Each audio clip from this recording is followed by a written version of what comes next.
Kenta has signed with Pro Wrestling Noah. This was confirmed in a press conference by Noah EVP Naomichi Marufuji.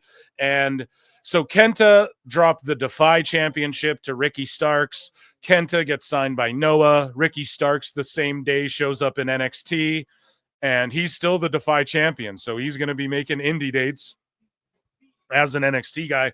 And then Kenta is a Noah having matches with WWE guys going over to Pro Wrestle Noah right now. And so I don't know, people are saying we're one step closer to getting Kenta versus Punk, which is like everyone's dream match, although apparently Kenta just doesn't want to do that match. AEW tried to do it. Martha and OG Hart meet with Janelle Grant's attorney and Callis. You what? Let me read that again. Martha and OG Hart, or Oj or OJ, I'm not sure, meet with Janelle Grant's attorney and Callis. Why are they meeting with Janelle Grant's attorney? Now, as we'll get into with AEW news, AEW's into some, they're into some lately, especially Tony Khan. And we're going to get into it more and more as the show progresses tonight. But yeah, weird that she would be meeting with Janelle Grant's people. What does Martha Hart have to do with any of that?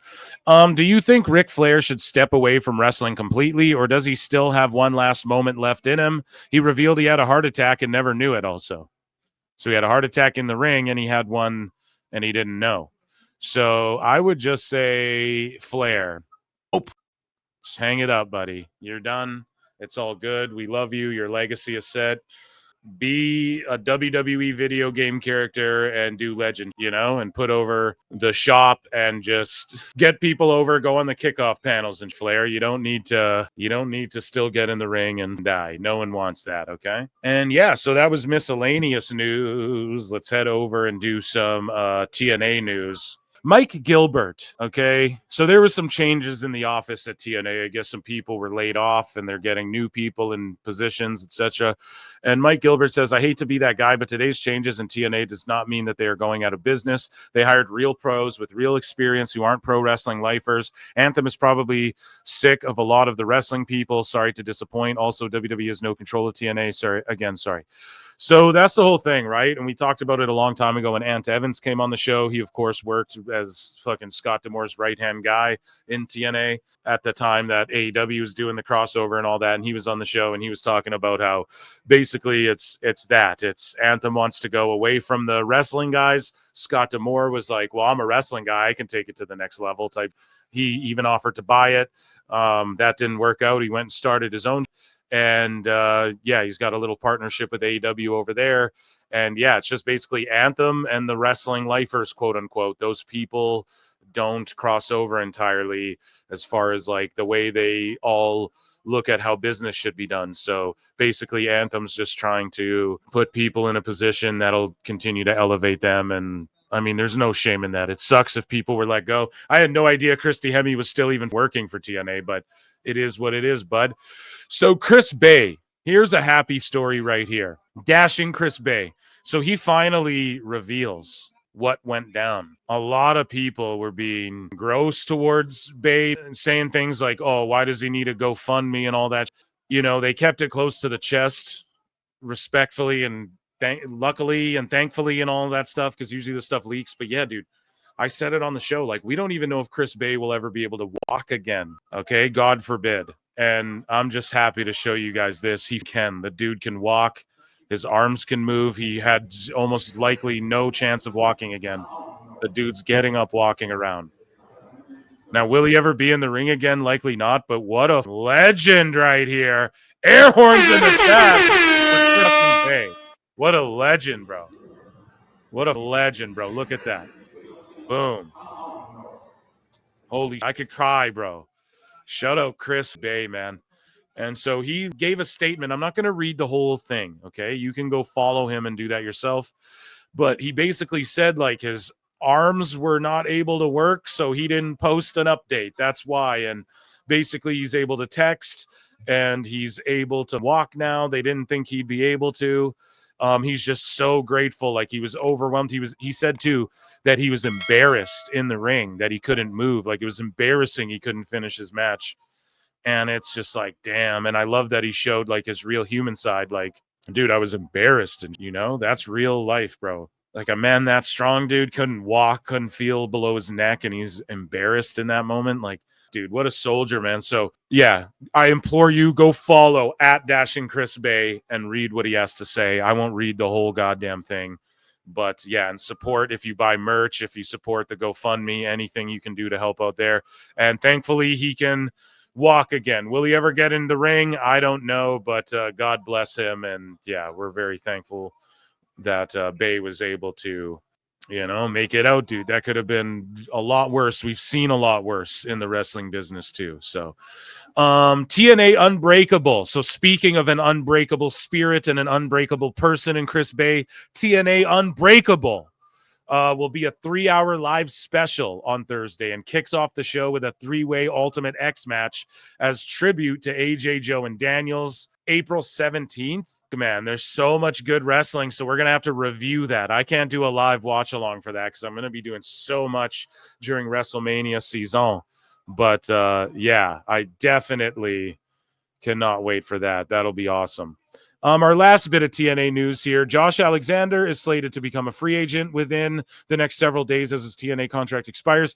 It is expected WWE and AEW will both have interest in Alexander. Alexander has enlisted the services of Barry Bloom, who handles Kenny Omega and lots of other top talents to handle the negotiations for his next deal. I made the joke, Barry Bloom's made more money off AEW than Tony Khan. But yeah, they're saying he's likely to be going to AEW. It has been some of the updates. I think we have that in AEW news.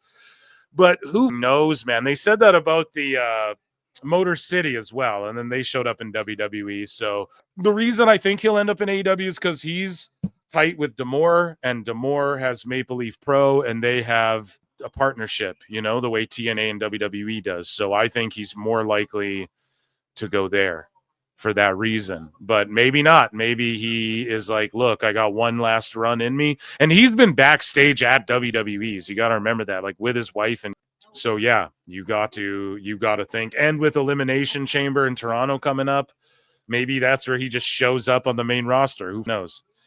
Or maybe sitting in the crowd there, or yeah, who knows? But I will say this, anywhere he goes, he will make an impact. Pun intended. So that was TNA news, ladies and gentlemen. So, ladies and gentlemen, welcome to your other favorite segment, and it is called the Sicko segment. This guy with a sign here at AEW Dynamite, and he doesn't know how to spell. He says, at least AEW does it. Not even doesn't. He doesn't even know how to spell doesn't. Yeah. At least AEW doesn't have an untalented hack saying yeet. So this is a who can't even spell, and he uses a black marker on a white sign. Like, this is my response. Yeah, like my response was, these people are losing sleep over WWE being good, and it's hilarious. I'm so happy this guy who wrote on a white sign with a black marker could educate us on how a guy selling millions of dollars in merchandise alone is creatively a hack. Like, what the man? You couldn't be any more of a goofball. So yeah, that is just cringe. This guy, Botched Blade Job, is like, I genuinely despise people who claim to love professional wrestling and exclusively watch the WWE, a company that treats professional wrestling as a nuisance at any and all opportunities. This guy had a whole melty. The WWE successfully... And he spelled despise wrong. Yeah. The WWE successfully cultivated an audience that believes their warped perception of what professional wrestling is nothing but damaging to the wider industry. They're ashamed of professional wrestling and they've made it the norm. It's sad to me. Dude, your warped perception is not what pro wrestling is. That's the problem. This is pure projection, dude. He goes, they've created an audience that believes their doesn't stink. You literally just said you despise people. They're below you if they think that this stuff is pro wrestling. So who thinks their doesn't stink?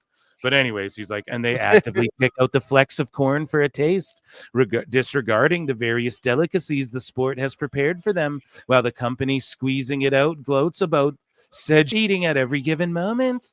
They tout record gates and profits every opportunity they get, and their audiences clap like seals, not realizing they're cheering the fact that they're being robbed of their hard-earned money and they're being milked more and regardless of this shit. So this guy, he's an idiot. This is a novel. Yeah, the problem is that you're coping and you're just mad that WWE's good because they don't like your delicacies or what your subjective taste is. You despise these people, quote unquote. Stupid idiot.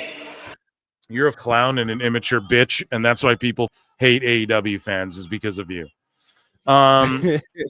So Wrestle Cringe, who the other day we covered it on the show, he's like, Obi Fendi, like talking about Obafemi. He's like, yesterday I made a few tweets about the Obafemi character from NXT. I didn't mean to belittle or offend anyone's heritage. I was just ragging on wrestling's history of minority performers doing fake accents and giving ethnic names. I probably went too far. Doesn't even write probably. Goof. If you were offended, I apologize. It's like, bro, you're a goof. The Obi Fendi was one, but he also called him Oba Fentanyl. Like, that was up. He's just a goof. That's all these sickos expose themselves as being racialist, as being up weirdos. Speaking of which, West CEO, one of the most accounts, he called a dude an N-word on a Spaces that he got mad at. Of course, this guy's like AEW, like one of the most toxic, sick AEW weirdos on the thing. Turns out he got exposed as being this account that's deleted, Hot Girls Graps AEW, and he's like sexting wrestling like AEW fans in DMs pretending to be a girl as well. So all these people are straight sickos, bro. Like, we have fun sickos here and fun wackos here. You know what I mean? What? Like Moose Knuckles here. These people are just twisted, bro. These people are on like lists and have to like register when they move. Yeah, so I'm not going to read this, but he's all like, can you spank me with a paddle? I want you to make my cheeks red. Like, this is the type of shit he's saying to people. You know what I mean? Pretending to be a woman the whole time. Yeah. Speaking of pretending, Ryan Satin responds to John Pollock. So John Pollock is like Shane McMahon and wife Marissa seated next to Paul Levesque and Stephanie McMahon for Linda's confirmation hearing. Ryan Satin's like, stuff like this is why I've lost interest lately in WWE. Bro, this is on PBS. What the f does this have to do with WWE? It's really hard to separate them from politics when so many in the company are not just Trump supporters, but actively involved in helping the mission of hate. First off, shut the f up, you whiny bitch. Secondly, he's like, stuff like this is why I've lost interest in WWE lately. I quote tweeted it. I'm like, bro, you've never lost interest in WWE. You never had interest in WWE lately. You know, that was my response to that, which I thought was really funny. It's like, you got fired and you've never liked them since. So this isn't the reason, bro. Yeah. You're just a salty ass bitch. Yeah. Him and Matt Camp, both of them. Salty I know. as fuck. And then Wrestle Cringe follows up to his apology and retracts him. He's like, hey, guys, just wanted to clarify. This apology was not directed to any dumb cunts who have been featured on my page multiple times or any of their mouth-breathing followers. So AEW Defender. Now, this guy's not like gross, really, but he just says constant. It's like, you don't believe this dumb you're always saying. You don't believe it. So he goes, people will say anything to win an argument. As much as I like Ricky Starks, you can't push him over guys like Hangman and MJF just to keep him. Bro, what? MJF's wrestling Dustin Rhodes and Jeff Jarrett. You couldn't have gone any more backwards than that. Like, people are acting like AEW should have made him their Hulk Hogan. He wasn't a pillar or a foundation. He has a ceiling, you'll see. So I respond again on the 100th live show. I got to make my own segment. I go, I couldn't fathom just saying truly dumb consistently like this. Nobody wants Ricky to be Hulk Hogan. Nobody said he doesn't have a ceiling. Everyone understands if there is one, it goes beyond what AEW could offer him. Hangman doesn't listen, whereas Ricky is a sponge and the hardest worker in the room. People have wanted him in NXT since he was in NWA, which is why it's perceived as another golden opportunity that Tony Khan fumbled. Stop constantly coping. It just doesn't promote. That's not going to convince people to watch AEW. You have to be honest and be like, Tony fumbled another one, you know? And I get it. He's like, I want to be optimistic. Okay, you can be critical and optimistic at the same time. It's just you're not willing to do that. That's the problem with a lot of these folk. Moving along. But why Alyssa? We looked at this earlier with Marv. So She funny. steps in the elevator. Tony Khan standing there. The best guys, Tony Khan, right there. I mean, that's hilarious. So speaking of coping, Drain Bamager doing the consistent coping that he does, and this is via Powerful King JJ. So Drain Bamager's like, AEW Dynamite has once again been voted as best weekly TV show in this year's Wrestling Observer Awards for 6 straight years, 19, 20, 21, 22, 23, 24. And it's like, yeah, bro. It's always going to be that way. You guys are cooked over there. How is it the best wrestling show? I mean, 19, 20, 21, okay. Maybe in 21, but like 22, 23, 24. Hell nah. Hell nah, bro. No way. Could it possibly be? SmackDown had an era where it cooked. TNA was cooking for a minute. There's no way. Dr. Mike is not giving up on his max numbers that are never made public. So this Dr. Mike guy again, we can't even focus on this dude too much because he's like an AI bot, 100%. He's like an AI bot guy. And he is starting this narrative of regurgitating what Meltzer said. Meltzer's like, well, if AEW does 10%, well, I mean, NFL does 40. So if they do 40 on Max, I mean, there's no way on earth that there's 500,000 people or even 100,000 people watching on Max. But they want us to believe that Max has 40%, so this number is well over 800K with Max included. They want us to believe that they're getting 300,000 viewers on Max, and that's what Meltzer puts out there. Then you have bots, Dr. Mike, part of TK Nation. Now, there is a guy. I don't want to blow up his spot because he's in our Discord. No. I remember who it is. I'm not going to blow up his spot because he's so good at trolling, and people think he's legit. And he's part of the PWT universe, probably watching right now. But yeah, he's in our Discord. Get in our Discord and you guys will know who I'm talking about.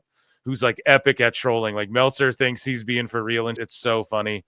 But yeah. Thurston. This is from Ref MJ. He goes, more fact checking, less Timu chat GPT. And he goes, sincerely, everyone in the IWC who doesn't like misinformation from their journalists. So let's see what Thirsty Thurston and Paula cap. Which is interesting. I wonder if that was terms of release or something like that, because Punk at least did have a non-compete period. Just looking at the trademark for Ricky Starks. This is for wrestling, and it is owned by not AEW. It's owned by something called Dream Palace LLC in Texas. I don't know if that's an LLC that Ricky Starks himself controls or what there. And that's not his Dream Palace, name, correct?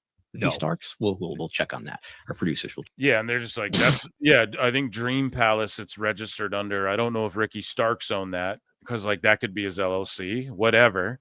But it's just a matter of boys. They literally sit there and go, that's not his real name. Now it's okay to get things wrong, but when you're talking about this and you're like, these guys are on the forefront of politics. And why is nobody talking about WBD trying to spin off their TV assets? When new ownership comes, they will lose their TV deal. That's what I'm saying. They don't get it, man. They're separating everything again. Like, if you guys see it from the TV side, which Meltzer, he studies the business. But he really doesn't. And same with these goofballs right here. Oh, is his name really Ricky Starks? We don't know. And so the LLC is actually owned off by this other thing. And that's why WWE didn't jump on it. Yeah, it's owned by some Ricky owns or whatever. It doesn't matter. At the end of the day, stop making these excuses and stop like hoping over since all Ricky Starks. Is that even his name? Maybe before you guys talk about this, look that up. That's insane. Correct. Ricky Starks. We'll check on that. Our producers will check on that. How many matches, by the way, while we're looking into that, how many matches did Malachi Black have after he his name is Ricky Starks, so my mistake. It was that's his legal name. Yeah, that's what's listed here. I always. And then he has to look it up himself. So your guys' whole little bit you had planned is ruined, and you look like idiots. I think the call was more of a, hey, we want to talk to you about coming back. We'd love you for Royal Rumble. And because they assumed that I probably had some sort of a non. Well, we know what he says here. What the look? Ricky Starks files to trademark in-ring name. You can just look this up. So his company, Dream Palace LLC, and attorney Michael Dawkins, like they're like, oh, we don't know. Maybe Ricky Starks owns this thing. Is that his real name? You guys didn't even look any of it up before you talked about it? Jesus. And they both fucking assumed Christ. it wasn't his real name. I know. Well, that's not his real name. Like maybe Dream, and this is why WWE didn't go after it, because Dream Palace, maybe Ricky owns that. He does, you dummies. And that's why you made the Sicko segment on PWT.